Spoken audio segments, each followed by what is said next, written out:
Welcome back to another lecture. Today we're going to deep dive into one of the perhaps most important skills in interpersonal development and communication, and that is active listening. Great leaders are great listeners, right? So, what we're going to discuss is why active listening is important, an active listening cycle, which is a framework which you're going to be able to use to enhance your abilities to actively listen, and techniques for implementing it. Okay? So let's get started. First off, a question for you. Why is it important to actively listen? And by that, we mean listening with intention, listening by being engaged, right? So take some time to answer this question, and when you're done, come back. I'm sure you came up with a good number of answers of why actively listening is important. The best way I've seen it summarized is like this. The biggest communication problem is we don't listen to understand. We listen to reply. And in understanding is where the core of active listening is focused. It focuses on being able to really try and dig deep into what the other person is trying to communicate to you. But why are we making this such a big deal? Why does it seem so difficult? Well, take a moment and have someone in your class read this.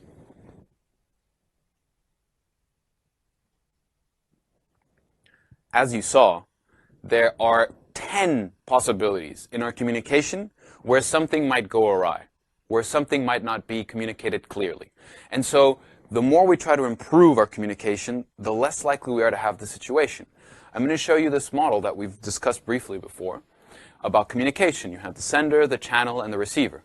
This time, though, I've added noise, because in all of these different components, you can have noise that fumbles the message around, right? The sender could be using the wrong words. The channel could not be most effective one to communicate the type of message. The receiver could not be actively listening. So, what we're going to ask you to do now is, what can you do in each component to improve the clarity of your communication? What can the sender do? What can the selection of the channel do? And what can the receiver do to improve? Take some time, and when you're done, we'll continue.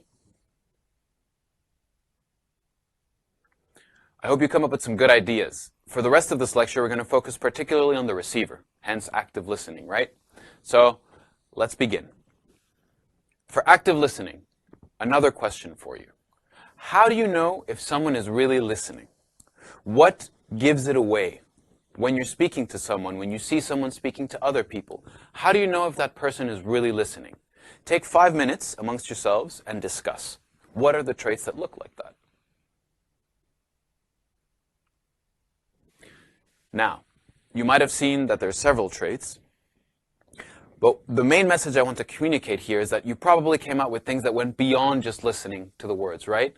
Because active listening involves hearing complete messages and not just words. And we'll dig deep into this right now with the term of nonverbal communication.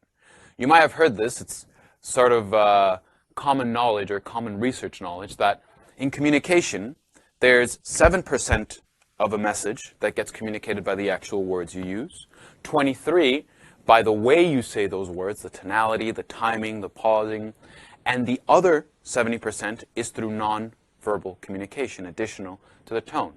So we're going to look briefly at some of these cases. What kind of non-verbal communication do you need to be looking out for as an active listener? You need to be aware of facial expressions and gestures with their hands. This communicates information that might not be readily available or that adds tonality to the message. Paralinguistics, which is how you're speaking. It's not the same to say, that was a really good job, to say, that was a really good job, right? Those are two very different ways of saying the exact same words. Your body language and your posture. Are you open, receptive? Are they cowering? Are their bodies facing away from you? What is their body telling you about whether they're listening or not to your message? Proxemics, or personal space, is particular to certain cultures. You will see, for example, that in my culture in Colombia, we tend to speak with very small personal space, and that's completely normal. In some cultures, this might be quite different and might send a different message through nonverbal communication.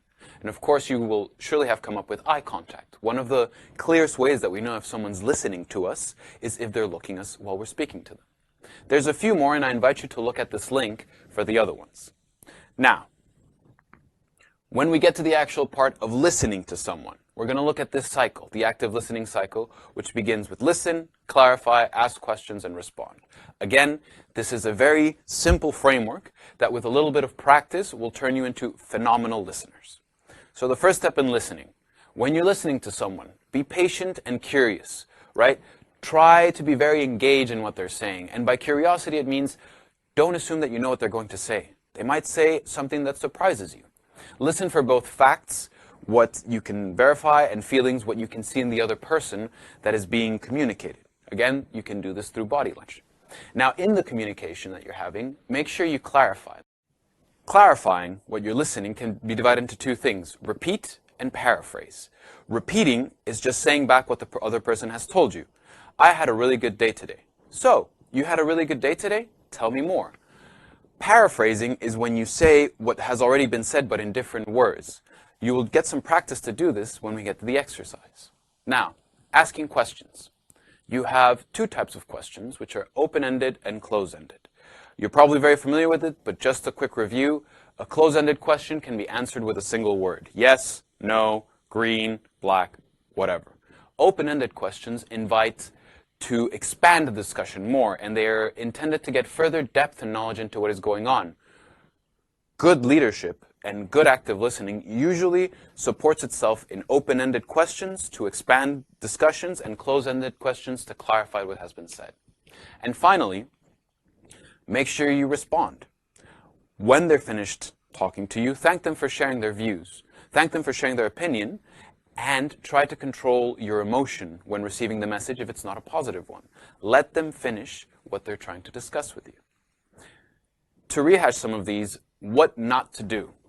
Don't assume you know what's going to be said, because then you're going to disconnect from what the person is trying to communicate. Do not mentally rehearse what they're going to say, because then you're paying attention to the voice in your head and not to the voice of the person who's speaking to you. I'm sure you will have time to properly respond to what they're saying. Don't interrupt before they finish a point or a sentence. If they're mid-sentence or mid-trying to describe you something and you realize that something is off and you need to clarify a question or you need to correct something, wait until they finish their sentence. Perhaps the other part of the message is coming that will clarify things for you. This shows respect to the person and that you're willing to listen to their whole point. This leads, of course, to the next point, which is present your views before the other person finishes talking. Wait until they're done and then talk.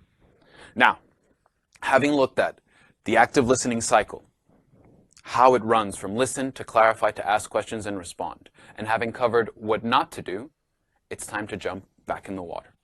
We're going to run again groups of three, a talker, a listener, and an observer. There will be these three questions that are here, or whichever questions your lecturer has decided to provide you with, and you will do a practice of the cycle where each person will take one of these questions and one of these roles, switch, and get feedback. Good luck with this exercise, and when you're done, come back. So, for a lot of people, this exercise can actually be quite uncomfortable. Uncomfortable because we're not really used to being listened to. Uncomfortable because we're not really used to talking to someone who is just listening to us and not trying to engage in conversation. And that's completely normal. Again, it is in uncomfortable spaces where a lot of your leadership growth is going to happen. So welcome it. Now, get deeper into what we just discussed. How did it feel to have someone actively listening to you? What was that like? Take some time, 5 minutes or so, to discuss amongst all of you, and then come back. Now, why is active listening an important skill for leaders and for leadership moments? We've already covered this quite briefly, and I'll leave this question for you to think about after the class. My opinion is that listening is where we understand our circumstances better and the perspectives of others. Listening is where we can gauge the situation and be able to take different perspectives. And listening is a form of respect to others who are with us. So in all of these activities, they are crucial for leadership moments and leadership development. Here are your key takeaway points again. Make sure you look at them if you have any questions. Thanks again for coming to this lecture, and I'm looking forward to seeing you in the next one.